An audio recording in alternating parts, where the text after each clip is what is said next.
Homeo ചികിത്സാ രംഗത്ത് ശ്രദ്ധേയമായ പാണ്ടിക്കാട് ബാസിൽ ഹോമിയോ ആശുപത്രിയിലെ നവീകരണം പൂർത്തിയാക്കിയ പുതിയ ബ്ലോക്കും ചിൽഡ്രൻസ് പാർക്കും തുറന്ന് പ്രവർത്തനമാരംഭിച്ചു.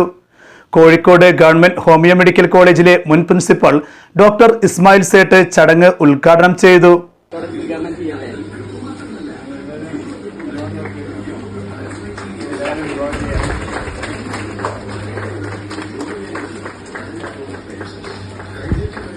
ഹോമിയോ ചികിത്സാ രംഗത്തും ചാരിറ്റി പ്രവർത്തന മേഖലയിലും ശ്രദ്ധേയമായ പാണ്ടിക്കാട്ടെ ബാസിൽ ഹോമിയോ ആശുപത്രിയിലെ നവീകരിച്ച പുതിയ ബ്ലോക്ക്, ചിൽഡ്രൻസ് പാർക്ക് എന്നിവയാണ് വിഷുദിനത്തിൽ പ്രവർത്തനം തുടങ്ങിയത്.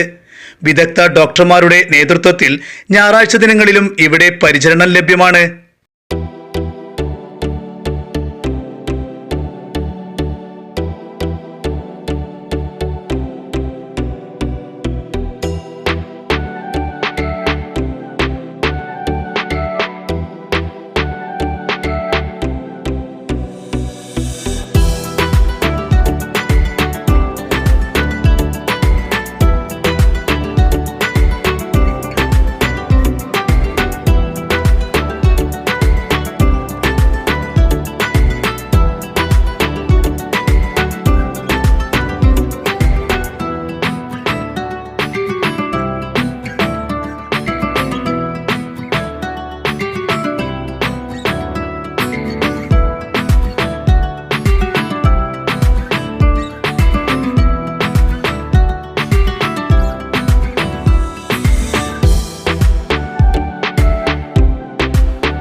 ഉദ്ഘാടന ദിനത്തോടനുബന്ധിച്ച് നടന്ന സെമിനാറിൽ ആർട്ടിഫിഷ്യൽ ഇന്റലിജൻസ് ചികിത്സയിൽ എങ്ങനെ ഉപയോഗിക്കാം എന്ന വിഷയത്തിൽ കോഴിക്കോട് ഗവൺമെന്റ് ഹോമിയോ മെഡിക്കൽ കോളേജിലെ ഡോക്ടർ KR മൻസൂർ അലിയും, ചികിത്സയിലെ തുടക്കക്കാർ അനിവാര്യമായി അറിഞ്ഞിരിക്കേണ്ട കാര്യങ്ങൾ എന്ന വിഷയത്തിൽ കേരള സർക്കാർ ഹോമിയോപ്പതി വകുപ്പിലെ മെഡിക്കൽ ഓഫീസർ ഡോക്ടർ മുഹമ്മദ് റഫീഖും, സാമൂഹ്യ മാധ്യമങ്ങളിലൂടെ എങ്ങനെ ആരോഗ്യ അറിവുകൾ പകരാം എന്ന വിഷയത്തിൽ മൊയ്നൂസ് ബ്ലോഗിലെ മൊയ്തീനും ക്ലാസുകളെടുത്തു.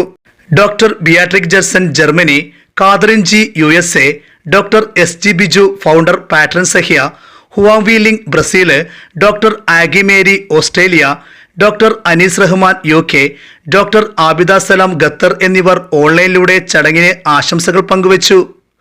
Doctor A Basheer, doctor Basil Yusuf, doctor Hana Basil എന്നിവർ ചടങ്ങിൽ സംസാരിച്ചു. News bureau, Pandikkad.